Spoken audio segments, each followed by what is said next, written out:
Prezidentlikka nomzodlarni ro'yxatga olish 9-sentyabrda yakunlanadi. Hozirda nomzodlarni saralash jarayoni bormoqda. Saylovga dastlab 59 nafar kishi ariza bergan. Ayrimlari o'z arizalarini qaytarib olib, ayrimlari esa talablardan o'tmay nomzod bo'la olmay qolishdi. Hozirda rasmiy ro'yxatdan o'tgan nomzodlarning soni 7 ta. Ular Baqit To'ro'bayev, Temir Sariyev, So'ronbay Jeenbekov, Umurbek Babanov, Adaxon Madumarov, Azimbek Beknazarov va Ernest Zarliqov. Markaziy saylov komissiyasi 4-sentyabrdagi yig'inida Umurbek Tekabayev, Ahmadbek Keldibekov, Rita Qarasartova, Kamila Sharshakeyeva kabi siyosatchilarni ro'yxatga olish masalasini qarab, tarafdorlari to'plagan imzolar yaroqsiz deb topilgan.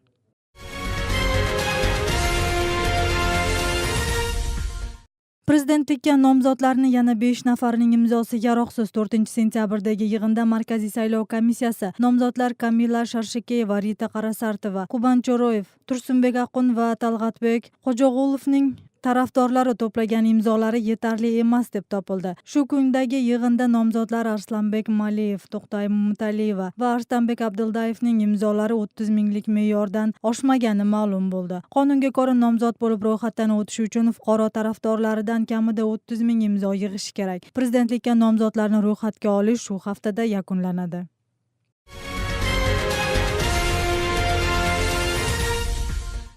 Bishkekda Qirg'iz pochtasi ishxonasining xodimlari urush faxriylariga davlatdan ajratilgan pulni o'zlashtirgan deb gumon qilinmoqda. Bu haqda bugun prokuraturaning axborot xizmatidan bildirishdi. 1-May rayon prokuraturasi Milliy xavfsizlik komitetining rayon bo'limi xodimlari bilan birga tekshiruv olib borib, G'alaba kuni munosabati bilan shahar boshqarmasi mazkur rayonga umumiy 1,48 million so'm ajratganini, biroq uning 80 mingini Qirg'iz pochtasining vakillari o'zlashtirganini aniqlashgani aytilmoqda. Prokuratura jinoiy ish qo'zg'ab, maxsus xizmat tekshiruv olib bormoqda.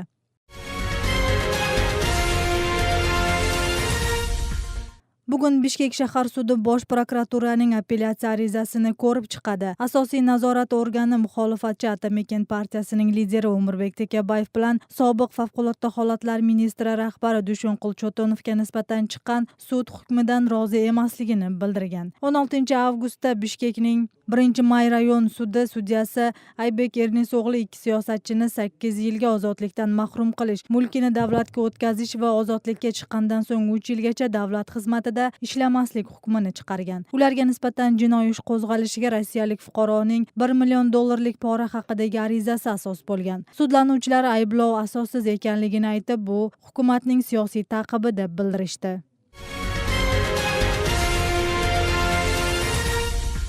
Qirg'izistonlik hojilar Saudiya Arabistonining Mina hududidan haj amallarini to'liq bajarib Makka shahriga qaytib kelishdi. Bu haqda 4-sentyabrda muftiyatdan xabar qilishdi. Saudiya Arabistoni bu yil Qirg'izistonga 4760 o'rin bergan. Safarning bahosi $2760 deb aytilgan. Ziyoratchilarning dastlabki guruhi 7-avgustda, oxirgisi 21-avgustda jo'nab ketishgan. Ularning har biriga shaxsiy ma'lumotlari bor elektron bilaguzuklar taqilib, hukumat ajratgan 13 shifokor bo'lishadi. Qirg'izistonga qaytish jarayoni 8-sentyabrdan 21-sentyabrgacha davom etadi.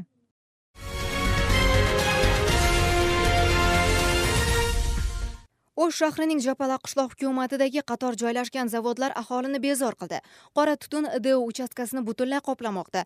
Gohida quyuq tutun tuman kabi tarqalib ko'z ochirmaydi.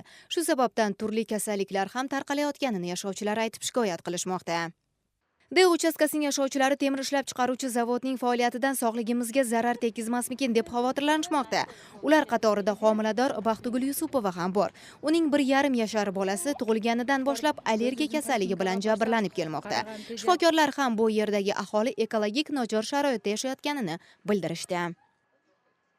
Hozir dele jo'tolda 10 kun bo'lib qoldi. 2 turli dori ichirdim, ta'sir etgan dele yo'q. Anan emeге aparib o'z-o'zim poliklinikaga aparsaq, qaragan pediatrimiz bo'lsam, yashagan jering ekologiyasi nachar deb o'tadi.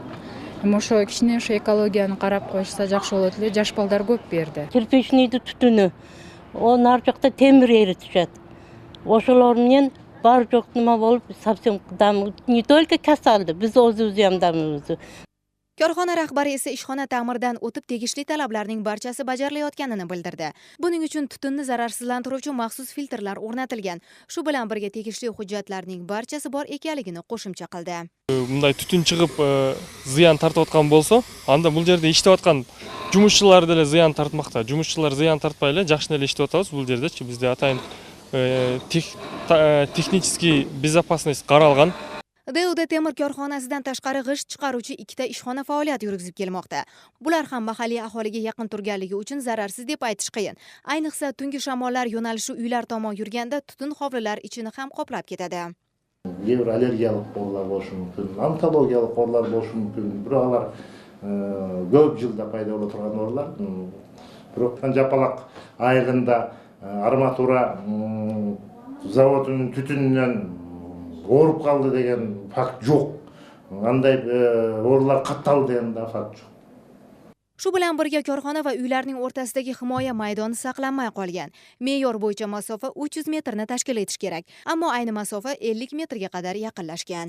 Негизи ал жерде биротоло толук кандуу жаап салганга, ал жер турак жайда эмес, жана айтып кеткендей эле промышленный зонада курулуп калган заводдор болуп калат. Bundan tashqari g'isht zavodlarida ham tegishli talablar saqlangan. Bunday xulosani Ekotex inspeksiyasi o'tgan yillik reja tekshiruvlar yurishida chiqarishgan.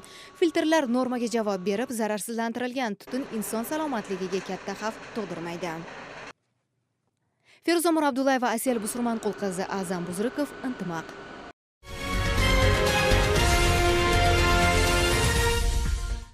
Qirg'izistonning ayollar terma jamoasi ko'cha futboli bo'yicha Norvegiya poytaxti Osloda bo'layotgan jahon chempionatida yarim finalga chiqdi. Jamoamiz kecha 4-sentyabrda bo'lgan chorak final o'yinida Fransiya jamoasini 5-0 hisobida yutib oldi. Uchrashuvda jamoamizdan Kenjabobu Risbek qizi 3 gol kiritsa, Nasiba Anarbayeva 2 gol muallifi bo'ldi. Qirg'iziston guruhlar bosqichidagi birinchi o'yinida Fransiyani 7-4 ga mag'lub qilgan edi. Endi Qirg'iziston ertaga yarim finalda Chili futbolchilari bilan uchrashadi. Chili jamoasi chorak finalda Hindiston qizlarini 5-1 hisobida yutib olgan.